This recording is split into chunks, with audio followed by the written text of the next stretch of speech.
This is the GPL Podcast from GopherPuckLive.com.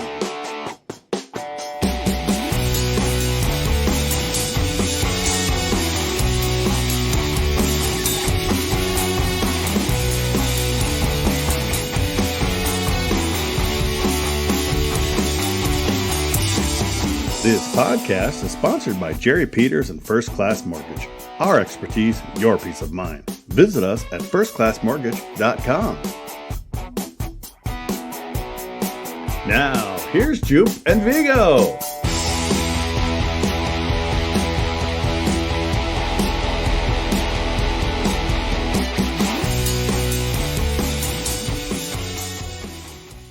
Good evening and welcome to the GPL Podcast, episode number 223. Well, good evening, Vigo. How are things with you tonight? Doing well, battling a little bit of a cold, like it sounds like a bunch of the Gophers are right now. I'm just toughing it out, though. Went to the Curd Room, got a good steam treatment before the podcast. So I think anyone who's going through this crud that we have right now, I highly recommend that. Well, speaking of toughing it out, our guest tonight was thinking he may not make it on time because he had to go have an MRI and, injured himself. So yeah, I could see him in the guest room ready to come in. We might want to bring him in. Jess Myers, welcome back to the show. Jess, I love it when we're ripping on you and you're not even in the show yet. No, that's fine. I'm guessing you do that most shows that I'm not on anyway, but that's fine. How you doing, man? I'm doing okay. I got, like I said, on Twitter, I got an upper body injury, but I'm fighting through. It's nothing real exciting and sexy. I have a puppy, and she was trying to run past me on Monday night at a dog park, and I reached out and grabbed her collar, and she just kept running, and that led to me hyperextending my arm and possibly tearing my bicep, which, happens to guys when they're 53 years old. Jeff, the trainer for the Gophers, I was at practice on Tuesday, and I said, hey, you mind taking a look at this? He's like, no, not at all. So he poked and prodded and did all the good things that he does and said, yeah, I was hoping to tell you you're just being a wimp, but I'm pretty sure you tore your bicep. You better go get that looked at. So I was going to give you a hard time because it looked like just a bruise from what I saw. Oh, it's only candy asses can't play through bruises. So yeah, exactly. long way from your heart, he said. That sounds painful. No. And, as one of the few traveling media members with the Gophers, boy, nice timing, right? In front of 6 consecutive road games when I'm going to Detroit tomorrow and hopefully going to Phoenix on Thanksgiving Day and then going to East Lansing. So fun times, but I'm fighting through and hopefully I get some good news tomorrow when I get the MRI results back. So I do recommend ice on the plane, Jess, because that thing will swell up. On the plane. Good to know. Yes, all right. Ice on the plane. All right. Well, they let you sneak ice in, Vig. Maybe it has to be like a cold pack or something like that. Cold pack. Maybe talk to the trainers. They'll get you one. I'll bring a cold pack. Well, the team's there already. They're already in Michigan. I'm flying on my own tomorrow, so hopefully the folks at Delta are courteous, kind, and forgiving, and let me bring some ice. All right, guys. Well, we had a pretty big weekend last weekend where fairly unheralded Penn State came in, Vigs, and showed they are for real. 4-2 win Friday night, and the Gophers come back Saturday night with 3-1 win, but a solid weekend. Yeah, I think Bob kind of tried to prepare us for the weekend by saying he thought Penn State was the sneaky team in the Big Ten, and maybe they are the top team, and they have all these goals returning. They've got all this experience, and they play this different style, and they've won all their games. And I think he was kind of expecting his team to struggle a little bit with them. So he was trying to maybe get the minds right for that. And Penn State played probably the best I've seen them play against Minnesota at Mariucci over the last, decade or whatever. And they put a lot of pressure on Minnesota. And I don't think Minnesota really adjusted very well, creating offense. Bob said after the weekend, he's like, other than that 1 minute on Friday night, I thought we played okay. I think that's being pretty kind to his team. They went through long stretches where they turned the puck over and they didn't generate scoring chances. So I think it was a real challenge for them all weekend. And Jess, the Big Ten standings are almost upside down right now compared to what people were picking. You've got Michigan State and Penn State right on the tail, Minnesota right behind, which is obviously good, but what is going on? Well, Viggs, first of all, following on what you said, Bob changed his tune between Friday and Saturday. Saturday, he said, other than 1 minute, we played pretty well. Friday night after the game, if you'll recall, he said, you can't play 35 to 38 minutes against that team and expect to do well. So, that 22 minutes or whatever that he didn't like shrunk to about 1 minute by the time, and you're feeling good after a win. I get that. But the thing that really struck me about last weekend is going into the weekend, the talk was play our game, get to our game right away. First 10 minutes, play Gopher hockey. Don't let them dictate the pace. They didn't do that. Penn State dictated the pace for the first 20 minutes of Friday night's game. Second period on Friday, Gophers were maybe as dominant as I've seen them all season. They come within a Bryce Brodzinski pipe of taking the lead, and then the dumb fates of hockey as they would have it in the final 10 seconds of the period. Penn State gets a guy out of the box, he gets a breakaway, he scores, and all of a sudden you're trying to get back to tied again, and it just didn't happen. And Viggs, one thing you've been harping on this year is consecutive shifts, getting out there, keep playing and having in a row, keep it going. And there was just none of that. No, and I think when you come into the series and you say you want to play Gopher hockey, I don't know if that's always possible against the way Penn State plays, because they play so aggressively along the wall in the defensive zone. The thing I noticed was they basically choked off the Gophers from escaping up the wall to go that low-high game. They completely choked that off, and the Gophers almost seemed hesitant to cycle back down and make plays down below the goal line or behind the net and go the other way. And I think that was the key to unlocking Penn State's defense, was sticking to that. And that's an adjustment they have to make. And I think one of the reasons Bob shortened his bench on Saturday is because he had a line of players that weren't doing that. They weren't making the plays that were there. They were trying to make the plays they're used to making. And that's the big difference in that series is they got a couple guys like Jackson Nelson who played that low, heavy game that you have to play against Penn State. And I think that's really what got them the win on Saturday. We've got Ryan K here saying Lacombe played horrible Thursday night, Jess. And Lacombe did have kind of a brutal evening Thursday night. And that was, that's uncharacteristic because Lacombe has been, really it is. It's been five, six games into this season. We were talking Hobie Baker, and granted, we're 12 games into the season. It's not like all is lost or anything like that. If you have a rough game, the other thing I'll say, Justin Close was fantastic at points last weekend, and then maybe that third goal in the first game is one that he would like to have back. Just a basic shot from the hash marks, a rising shot that fooled him. You're allowed one of those every now and then, but that did come at an inopportune time because a minute into the third period, you're down 3-1 then. And the thing that really struck me about Penn State is defensively, they block shots, they get sticks in lanes. They're getting really good goaltending from Liam Souliere. And that's an interesting story. I wrote about it this week in my Big Ten notebook. Here's a guy who came in, played 5 games his first year. He played 15 games last year, but didn't ever really become the number one guy in goal for Penn State until later last season. Oscar Audio, who had been their number one guy, actually entered the transfer portal while they were still playing, which I think to me sends a message about, where his head was last year. And that's kind of when Souliere took over the reins. But I was really impressed by Penn State defensively. And for all the talk about the fact that all they do is try and score 7 goals a game and put 50 shots on the net, they're a good defensive team, and they're for real. And Viggs, we move it to the second game Friday night, and Minnesota turned it around again. And it's one thing we have seen this year is, they might play or even bad one night, but it's never 2 nights in a row on a weekend. And that's the encouraging thing with a young team is they did respond pretty well. I do think Penn State blocked 10 shots in that first period of the Friday game, and Minnesota was kind of feeding into that. You got to be patient when you have the puck and change the angle. And if the shot's not there, you got to cycle it back down low. And that was a little frustrating thing to see that on Saturday night or Friday night. I think Jess and I were joking, is this a game where you kick the trash can if they keep this up through the second? And luckily they didn't have to. They got some good scoring from that senior line of Nevers, Brodzinski, and Nelson. And I think that line actually did a lot for their style of play that night. I think the younger lines kind of got frustrated with things a little bit and didn't adjust. And so that was the big key. And then back to Lacombe. I don't know if he had a bad game, but he had a couple just critically bad plays.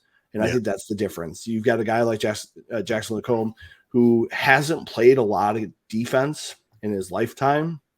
And so I think he's still getting these experiences of how to handle those situations. Because how many times do you think he's had a 2-on-1 without back checker support in a big game? Yep. Not very often. So it's a big learning experience for him. He just kind of went down to his knees and ended up taking himself out of the play. And I'm like, oh. And I doubt he'll do that again. It look even worse, Biggs. Yeah. I will say I got to credit, the conversations we have in the press box. I've got to credit Dylan from Gopher Hole. He had the line of the weekend. Penn State's up by 2 in the third period in that first game. And I jokingly said, does Penn State know how to go into a defensive shell? And Dylan's line was, well, then they just shoot from the red line instead of shooting from the blue line. So stick salute to Dylan. Good line. It's funny. Excuse me. Yeah. Dylan's a good kid. I like Dylan. Absolutely. So where does that lead us, Viggs? I mean, we're still looking for consistency over a weekend. We saw it for Notre Dame. Maybe it's still kind of that, slowly going up type of line with little dips going up, but still going up. How do you feel about the whole situation of consistency? Well, I think in goal, Justin Close played very well over the weekend. I think that's one bit of consistency you can look at.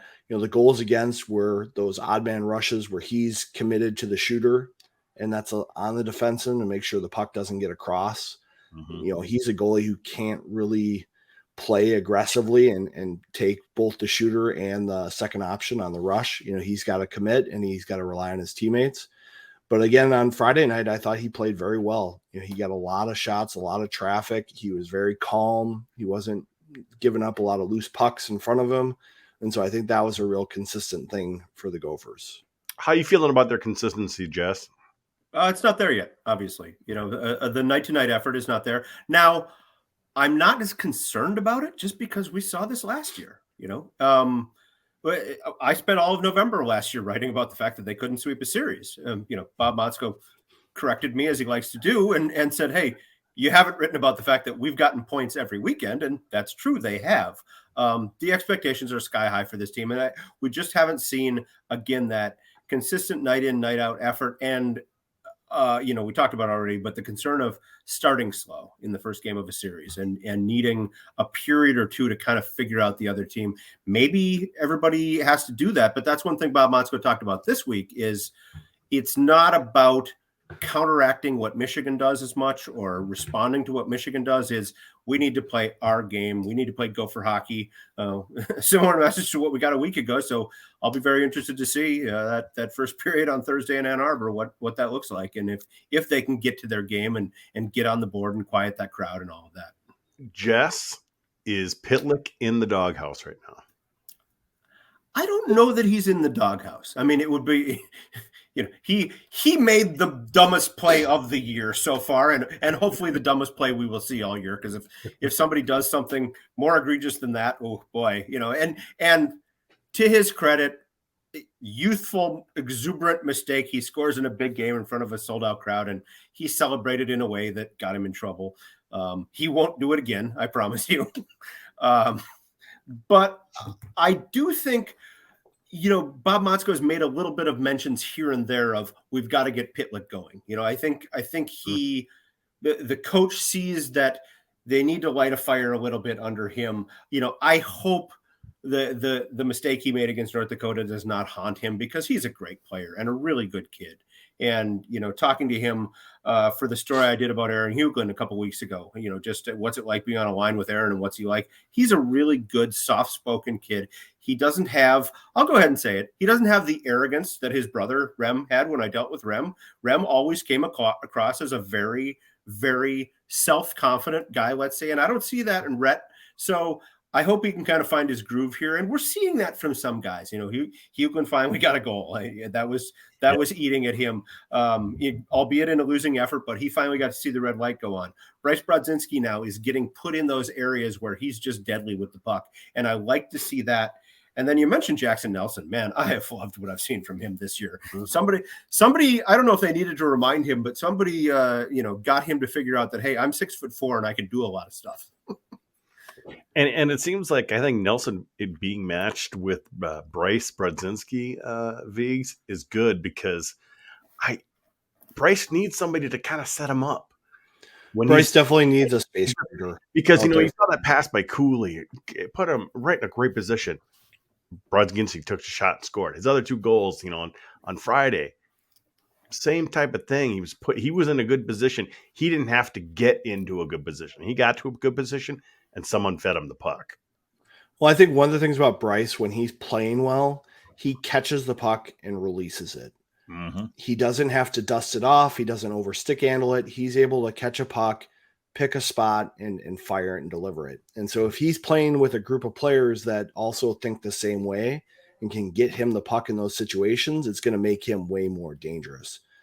And getting back to Pitlick being in the doghouse, I think it's because of the pucks he was throwing away against Penn State. And that's just not how you're going to be successful. If you're blindly throwing pucks up the ice towards your points or to the middle of the ice and you're not doing it with a purpose, that's going to get you in the doghouse real quick, because this is a team that needs to string those shifts together, and that is the antithesis of that.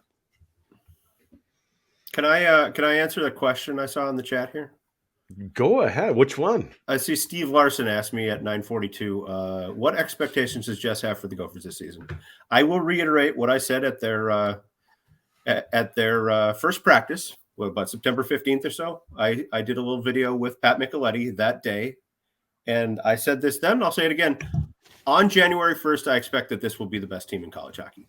I just think there's that natural break-in period with 10 new faces in the lineup, guys who haven't played college hockey before. As good as they are, it takes a while to get your groove, to get up to speed, to get used to going into Yost Ice Arena or going on the road or going into a place like Ohio State where there's zero atmosphere and you have to kind of get your blood pumping on your own. They didn't do that. Learning how to do those things.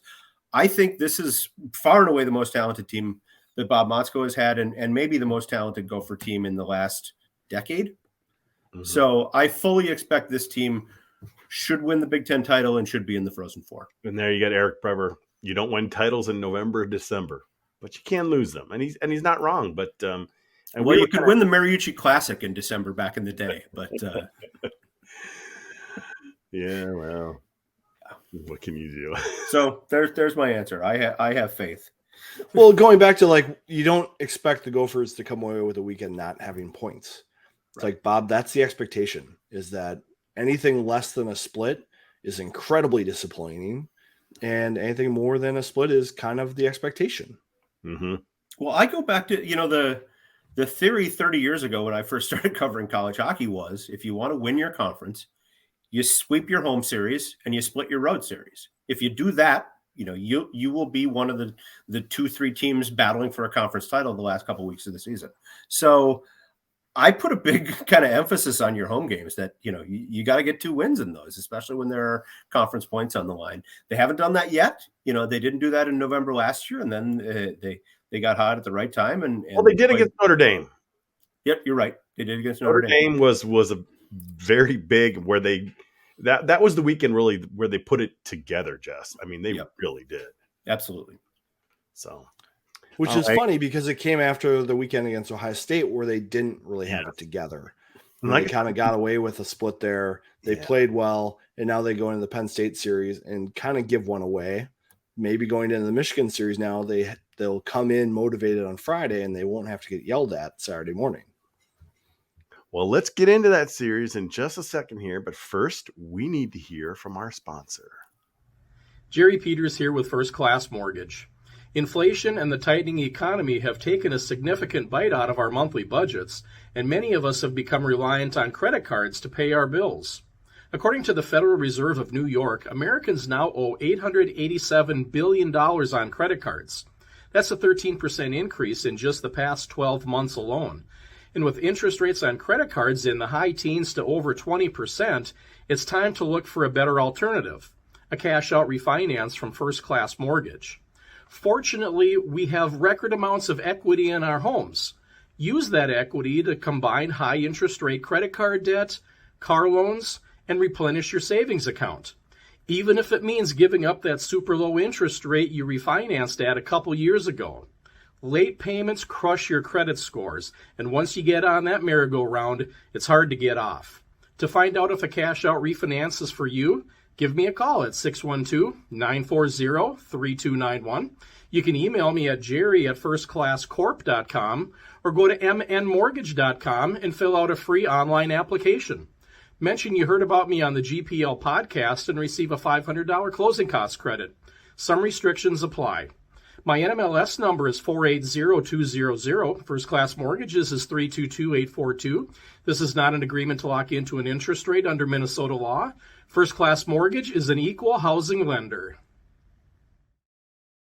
All right. Of course, we thank Jerry for sponsoring the GPL podcast. I see a question here from Tim, and he wants to know from Bob really has been praising Lamb. Thoughts on his play? We'll hit you up first on that, Jess. Mr. Lamb.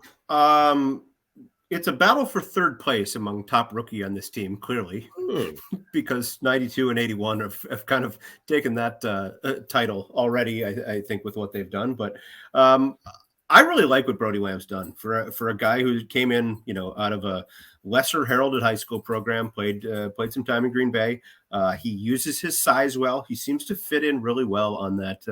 What are we calling that line? Pitlick, Huglin, and Lamb. They all have 7 on the, could be the Magnificent 7, could be, Lucky Sevens. I don't know. But how about the one name lines or line names or whatever? It's you gotta have a name for everything. I'm a writer. It's what we do. True. Come up with goofy stuff. I mean, come on. So no, I'm all in on Brody Lamb. Great player. Since we're talking about freshmen, the one I will say is I'm not making the line charts out. I don't make these decisions. I don't know how you don't have Charlie Strobel in your lineup every night. He impresses me every time he's on the ice, and he's been in that rotation with with one of the Middlestads, or I know they've sat down Pinanemi one night, they sat down Kurth one night. It's just a numbers game with him, but I really like everything I've seen from Charlie Strobel so far. Thoughts on Lamb, Viggs? I think part of the praise for Lamb coming out this weekend was for his defensive play. I thought he was one of those freshmen who did a good job of doing the hard work along the wall, winning the battles to get the puck out of the D zone, and then blocking shots. So I think that's something that Bob is trying to reinforce for all of his forwards, is that's the kind of stuff that's going to get my praise. I felt like Lamb got lost there in the middle stretch of the season, but he's kind of finding his B game again, and which is good defensive presence, smart plays with the puck, and using your body. But he's got great size, and he's been a good addition to the team, even though he is probably the last player to get added to this roster. All right, big weekend this weekend, Viggs. A Thursday-Friday series again, and everyone's complaining, well, why is this? It's football, folks. There's a thing called the Big House. There's 110,000 people coming in on Saturday. Although it's going to be cold on Saturday. I don't know if they're going to get that many there. They probably still will. We'll see. Undefeated program. Tickets are probably sold, Jess. Yeah. And they're still going to broadcast the game, and all the Big Ten schools are going to get their $50 million out of the contract. In color? They'll have it on color TV? 4K probably, Jess. 4K, Jess. Sure. But really, Jess, people are complaining, but this is the reality. Football rules. If football's at a normal time, if it's early, maybe 11 o'clock, maybe they do a 7 o'clock hockey game. Maybe. But like last weekend, it was there was a 2 p.m. game. There's not going to be hockey on that day. They don't want any other major sports. And now we've got this weekend. It's just the same thing. It just happens to be 2 weekends in a row. And I'll say this too. When you have conflicts with other sports, move the hockey game. I'm fine with that. And what I'm referencing here is a couple times now, Ohio State has had a noon basketball game and then like an 8 p.m. hockey game in the same venue on the same day. Don't do that. All you're doing is punishing the people who work at your arena. The ice isn't going to be very good. You're not going to be able to have your regular pre-skate routine, all of that stuff. Don't do that. Don't try and be cute and have two events in the same venue on the same day. Or how about women's volleyball and men's basketball right before men's hockey starts? And swimming. That was pretty bad. There's a swimming. I got to the rink at 3:00 that day. They should have fit in a wrestling match too. Probably didn't need to get to the rink at 3:00, but what the heck? I was there. Yeah, why not? Well, like Jeremy Gates says in the chat here, football pays the check. So, I mean, they're going to set the rules for it. I saw the Rube is talking about he's fine with the games, but he doesn't like the early times. It's the early times to get them on the network. I love the early times. I'm just going to throw it out there. Yeah, but if it wasn't on a big, Big Ten network, you're not going to have these early times. And Jeremy, who says football writes the checks. One of the greatest lines I've ever heard about the impact of college football on any college, but this happened to be at the University of Minnesota. Back when I was working at the state legislature, back in the 2000s, when they were trying to get Huntington Bank Stadium built, they were coming to the legislature asking for money. And Robert Brunix, who was the university president at the time, was talking about, how athletics was in the red, but they needed new sources, blah, blah, blah. His great line was, football is the cause of and the solution to all of our athletic issues. It's just something we have to live with, Viggs. Yeah, it's hard to be half in on football and have it be a moneymaker. If you ignore it for many times, like Brunix inherited, that's going to be the situation. But, I think the players actually don't mind this playing on the road early. They're going to be home Friday night by 10 o'clock. They'll have Saturday as an off day. It's probably a little nice break for the players when they're on the road. Maybe Yost will be a little bit calmer. I imagine the children at Yost don't have early bedtime, so they'll still be there and be as creative as they are. 5:30 tomorrow night, 5 on Friday. I like that. I'm a writer on deadline. Play it at 2. I'm fine with that. But I understand, especially for a weeknight game on a Friday night. People need to get off work. They need to get to the arena. So, that's give them a break. And remember, it's a little earlier because obviously they're an hour ahead. So it's a 6:30 start is not egregious by any means. You won't have early starts the following weekend at Arizona State. So don't. Well, it's all good. It's all good. All right, Viggs, how about the hockey games actually this weekend? Michigan, they got this guy who's playing really well. Fantilli. This kid is lighting the league up. Yeah, he's kind of like Matthew Nyes light. He's a little bit slighter than Nyes, but the same kind of player. Heavy, tall, makes skilled plays, very quick. Very good vision, in tight spaces. He's going to be a handful for Minnesota. I think the big issue for Minnesota will be trying to find ways to match him with Brock Faber or Ryan Johnson out on the ice and try to make sure they've got some defensive-minded players out there when he's out there because he'll be physical. I think that's the biggest question with freshmen who come into college hockey is how do they play through contact? We've seen Minnesota's freshmen do a pretty good job of that. Fantilli's doing great. I think he's leading the nation in scoring as a freshman in his draft year, which is pretty amazing.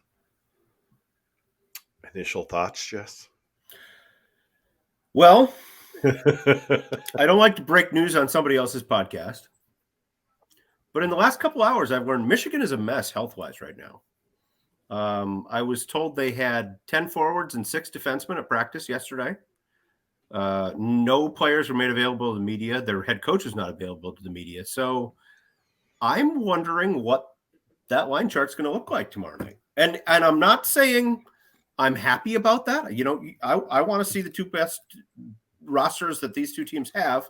Now, before Gopher fans get gleeful about this, Justin Close missed a practice this week. I said to Bob Motzko, your team's been relatively healthy. And he said, clearly you weren't watching practice. Now, I was talking. That was a good one. I was talking physical health. I'm talking, sprained ankles and torn biceps and the other crap that people deal with. But illness is making its way through rosters right now. So that to me is going to be the most telling thing I see tomorrow in Michigan is when I first get handed that line chart, what both teams are going to look like. And now, just because I like to stir the pot, did Connor give you that news about Michigan? Connor? Who? Jimmy Connors? Who are we talking about? Who? I have my own sources. Thank you. The Mel gave you that. I just like to stir the pot. That's all right. Okay. Funny thing is, I was telling Viggs when Jess was two people from me. I asked him to be on the podcast. I'm like, can we get Connor Eargood on the same one? He's like, let's go. So joining us live, no. That would have been nice, but we're not going to the 4-box. Somebody's baby daddy's going to show up next. This is fun. Yeah, well, maybe we'll do it for the next episode. When Michigan comes, when they come here. Sure, why not? You and Tex can go at it. That's his nickname, apparently. Okay. Yeah, I think you'll be curious with all the illness going around. We are in kind of a post-COVID era now of college athletics where I think people are still smart about the COVID stuff out there, but I think a lot of this is just normal cold season is in full swing all over the country.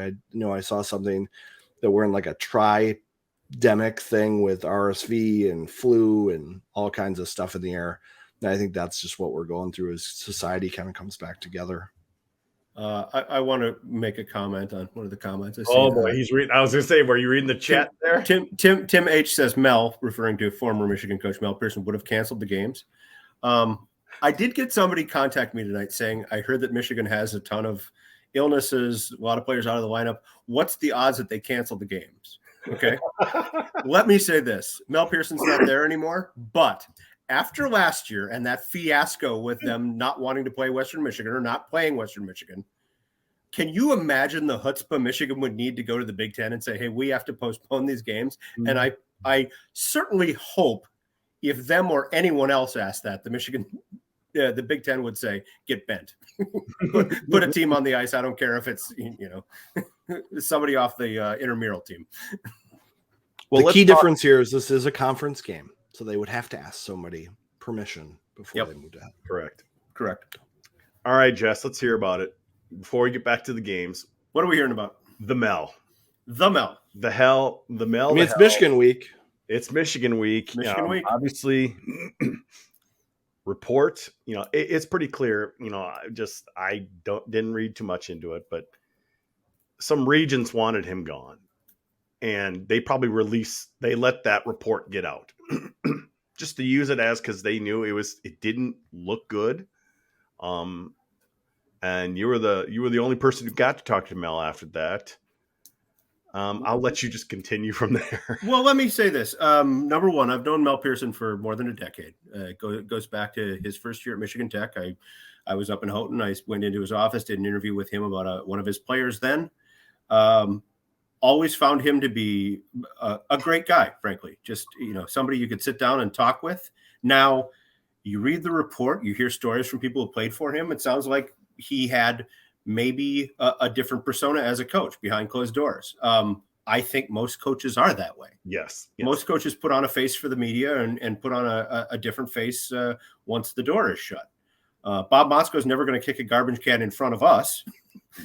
But, he's made it clear that you do that behind closed doors now and then. So with all of that said, I will admit, I have a friendship with Mel Pearson and still do. I think he's an outstanding person. I never played for him. I never got benched by him. I never, got yelled at by him, whatever. I have gotten yelled at by other coaches in this league, but that's okay. That's fine. Not everybody's going to like. So with all of that said, when Mel Pearson was on August 2nd or whatever it was, when they made it clear that he would not be coming back. And it was a weird situation, as you remember, because his contract had expired on May 1st. Yes. But we spent 3 months with everybody at Michigan saying, "Oh no, he's still our coach. It's not going to matter." Then the report came out. Then things got much more complicated, and they said we're going to move on. A couple weeks later, my phone rang, and it was Mel Pearson. Now, I had written a column just prior to him being let go, saying, for those of us who know Mel Pearson, this is bewildering. It's like this doesn't fit with the person that we've known. But again, we're not behind those closed doors. My phone rings and I see it's Mel Pearson, and my initial thought is, okay, I'm going to let this roll to voicemail, because I'm thinking maybe 2 weeks later he's upset about reading what I wrote, whatever. But I thought, you know what, I'm 53. I've been yelled at by coaches before. If there's music to be faced, I'll face it. We actually had a very nice conversation, and included in that conversation was him saying to me, if I want to tell my story, would you be willing to sit down and listen and tell my story? I said, absolutely. Because no matter what you think of him, no matter what you think of anybody, I think everyone deserves that right to tell their side of the story. So it worked out great. He came to Minnesota to do some scouting for a AAA team that he's coaching with now. We met at a hotel lobby in Edina, which ironically is where he was a high school hockey star back in the 70s. We talked for about an hour. There were some funny moments. There were some tears shed. It was a very frank conversation. No subjects were off the table. I asked some questions that I knew he probably wasn't comfortable answering. He gave me some answers that were frankly uncomfortable. But he was open, and I think for the most part, he was very honest with me.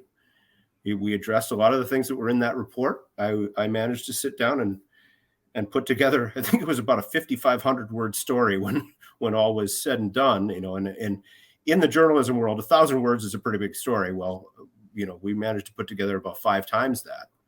I got several negative comments. I got 10 times as many positive comments. So, a lot of people didn't like the fact that, a lot of people want Mel Pearson to go away and not be heard from again. Sorry, that's not the way I work.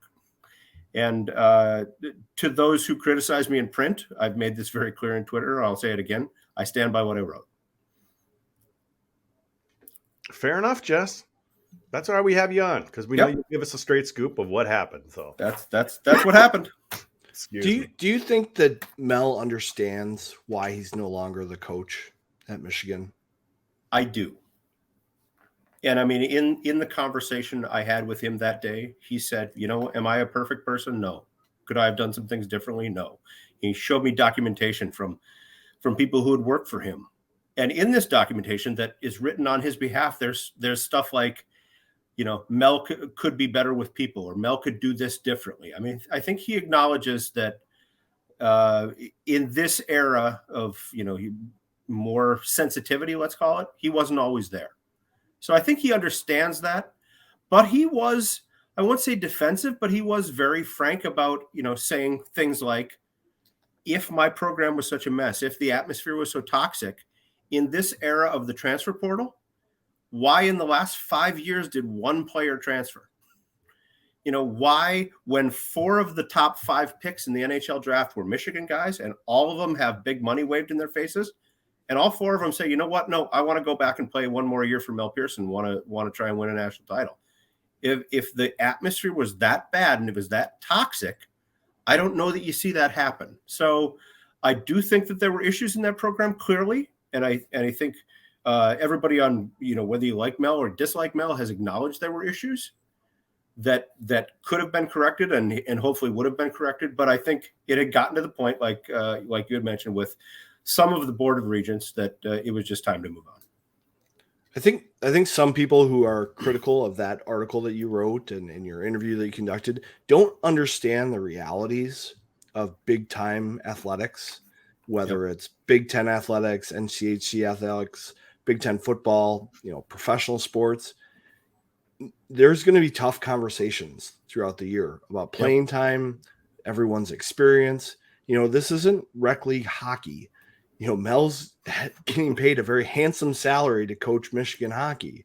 He's going to do what's best for him and what's best for his program. He's not going to massage everything for 4th and 5th line players. And it's going to be difficult for everybody to handle that. You know, there's going to be injuries. There's going to be mental health stuff that comes up. There's going to be scholarship money that gets complicated. And so it's a tough world, I think, for these coaches. And I think what Mel lost sight of maybe was some of the small stuff that's really important. Yep. That's not the hockey side. That's the people side. And I think he just lost sight of that. And I think that's common for some of these people in these positions. They don't see that perspective. They're all about the hockey stuff first. Yep. Well, I'll say this too, as long as we're on this topic. The vitriol directed at Mel Pearson that I've gotten from a handful of Michigan Tech fans. Wow. Now, and the reason I get it, you're mad because he left, okay? And now that it's popular to rip on Mel Pearson, it's easy to jump on that bandwagon. If you're a Michigan Tech fan over the age of 30, did you enjoy the GLI consolation game that much all those years? Because your program was a joke for 30 years. And Mel Pearson had you in the NCAA tournament 3 years later. He literally turned your program around. And yep, he left and went to Michigan like everybody knew he would eventually.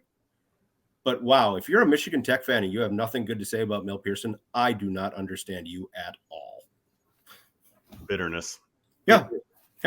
It's just bitterness. Yep, I get that. But it's like, come on, guys. You know, I watched a lot of bad hockey coming out of Houghton from the years, 1991 to 2011 inclusive. Well, yeah, but really since 1977 and on. I mean, late 70s on, it's just been. Yeah, that's true. True. There's a lot of coaches who want to coach at Minnesota and Michigan. Because look at the recruiting classes you're able to get when you're a competent coach at these schools. It's pretty turnkey. Yep. And for the people, listening to the podcast, Eric Brever had a question. Motzko gets the same vitriol from SCSU. And that's most definitely true. Well, I will say, not to refute that, but I will say, like last year, for example, when the Gophers played up there and Bob Motzko was introduced, I'd say it was about 50-50. There were boos, definitely, and there were a lot of cheers, too. Now, part of that is Mac Motzko. Correct. He was such a huge part of that community. That family was such a huge part of that community. Are you going to lustily boo a guy who just lost his son and, a seat is reserved for his son in the arena and all of that? And, people who knew Mac better than me have told me there was nothing he wanted more in his life than to be a Husky someday. And, so the ties between those programs were always great. But yep, there's a certain brand of St. Cloud State fan who is never going to forgive Bob Motzko for having the gall to go on to a higher paying job with some more resources. At a university that may not be dying as much as St. Cloud is, because beyond hockey, it's really looking bleak up there, Viggs. I mean, their enrollment's down. They expanded in the wrong areas as an academic institution. They already cut their football program to try to stave things off. It's like when you're on the lifeboat and you're trying to cut some weight. You got to figure out things to toss overboard, and they've got some challenges ahead still. They definitely do. Okay, let's get back to hockey, guys. Sorry, I had you here, Jess, and I started thinking about it. Let's talk about the Mel because no, I'm happy to talk about it. Yeah, it's nothing I shy away from. Obviously, a big weekend. I mentioned Mr. Fantilli. What's going to happen this weekend, man? I personally, I love the Michigan weekends as much as the North Dakota weekends. I love it. It's just for some reason it's always just been huge for me. What are your thoughts? Me or Eric? You, Jess. They're going to split. Is that the cop-out answer? They're going to split. They're going to not get to their game right away on Friday night. Michigan's going to eke out about a 3-1 win with an empty net goal, and Saturday night the Gophers are going to come out with some renewed vigor and are going to win about 5-1. Wow. I don't know. Yeah, I'm just going on past precedent. That seems to be the way things go or have gone this season so far. And hey, you come out of Yost with a split, God bless you, because it's a tough place to play and that's a really good team. So Anything more than 3 points this weekend is going to be real gravy. But that's just kind of what I expect. A lot of these guys have played there. A lot of the young guys are out of the national team development program, so they're familiar with that part of Michigan. I don't know that they've necessarily played at Yost, but they know the aura of Michigan and all of that and going into that building. So, that's just my cop-out prediction. They'll split. Well, Viggs, how about we think about it this day? What does Minnesota need to do to get more than 3 points on the weekend? I think to get more than 3 points, they need to make Luke Hughes defend. He is their one defenseman that's an offensive playmaker. When he's on the ice, possess the puck, tire him out, make him play defense. When he's off the ice, that's when you want to press. He'll probably play 25, 30 minutes against Minnesota. So in that other 30, 35 minutes, you need to get on your game and get after them. I looked at the odds for the game. Michigan's a slight favorite at home, minus 140. Gophers are a plus 110 underdog. I'm a little surprised it's not a pick'em game because this is a weekend where I think Minnesota should be able to sweep because I think Michigan kind of plays into Minnesota's style. And because of Minnesota's defensive core, I think they're going to be able to control the game a lot better. I think in the Penn State series, there's the shock of that different structure that kind of got Minnesota off their game. And it took them a long time to adjust to it. When they play against Michigan, it's going to be like practicing against themselves. The only thing is the defensemen on the other side of the team aren't nearly as good as yours. So I think Minnesota is going to be able to possess the puck a lot. I think they're going to be able to shut down Michigan in transition. And I think it's a good weekend for the Gophers with the sweep. I like the Luke Hughes thought. And I go back to Cale Makar's last college game where Minnesota Duluth absolutely shut him down. And you know how you do it when your best players on the other team is a defenseman? You make them play defense because they can't make plays when they're skating backwards. It's true. And I think that's a key. And if Minnesota is able to do that, I think it'll be a real growth moment for their team game mindset. That's how you win in college hockey sometimes, is when you get to your ground game and you just link the chains together and you kind of crush a team that way. It's a real powerful thing that a team like the Gophers with as much skill as they have can execute. Right. We don't have the Jack LaFontaine revenge factor anymore. I miss that, man. That was always kind of a fun. Well, yeah, but fun little thing going in there. The COVID year, his pure emotional outburst, basically, via Zoom, was one of the highlights of me covering Gopher hockey because we have just really never seen something like that, Jess. Such an outburst that Jack had, and you were there, weren't you? You were kind of way up off. So it was the COVID year. The rink's empty. They had us in the suites for some reason. They didn't have us way up in the press box, but we were in the suites, which was fine. And this was so weird about the COVID year. I mean, one of the many weird things is I'm on the road covering the team. And after the game, I can see Bob Motzko sitting 20 feet away, like this on his phone. And I'm talking to him via Zoom when I've traveled to Ann Arbor, Michigan, or Madison, Wisconsin, or wherever it happens to be. But that night, so Bob talked to us, and he actually went and sat in the Children of Yost section amid the cardboard cutouts they had there, which, I don't know if he meant to do that, but it was perfect symbolism that, we just swept Michigan in their own building. I'm going to go sit here where it's nice and quiet among the Children of Yost. And I don't think we get that moment if he's in a scrum either. No, which was... But then, Jack came on the Zoom and he was sitting in the corner of the arena. There are seats like right along the glass in the corner. He sat in one of those and there's kind of like a desktop there. And he's talking on Zoom to us and got very emotional about, which he thought that was going to be probably his last series in Yost. It turned out he played two more games there the following year. Didn't finish the second game, by the way, because he got pulled because they were getting beat, I think about 5-1, and Justin Close came in and finished that one. But he had just not only swept Michigan, but he gave up one goal that weekend. Mm-hmm. It was that ridiculous top shelf snipe by Kent Johnson, which, maybe got him to be the 4th overall pick in the NHL draft. That was the only goal he gave up. But you could see it was a very emotional moment for him. And the thing that nobody else saw was he got off the Zoom and absolutely buried his head in his arms and was sobbing.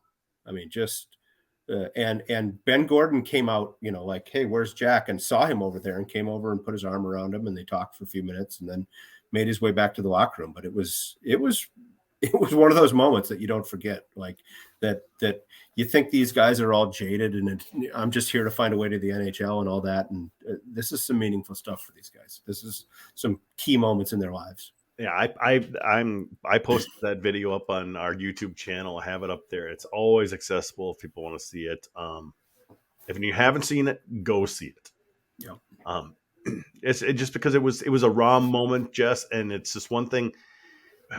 We like Vig said, we wouldn't have had that in a scrum. It just wouldn't have happened. It was because he was by himself. It really was. Yep.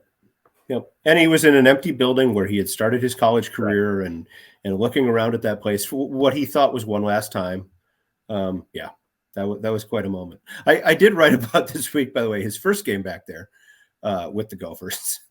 And he's a former Michigan player, so he knew he was going to hear it. But his line about the children of Yost, I'll never forget. He said, they had ex-girlfriend info, like a lot of info. He wouldn't get into it. He was like, right, no, can't go there, guys. Family, but it's years later, so I can say this. So on the record, he talks about how great it was to play there and get a win, and great to be back, and where it all began for him, yada yada. And then the cameras turn off, and he had gotten a win at Yost. The cameras are off, and as he's walking away, he turns around, he goes, "Karma's a bitch, eh, boys?"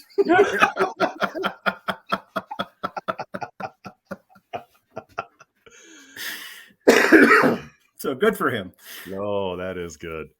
All right, so Jess, you're picking split. Viggs, you're picking a sweep. I'm thinking I'm gonna stick with split myself too. I still think they need to kind of prove it to me a bit more. Jess, what are you working on this week?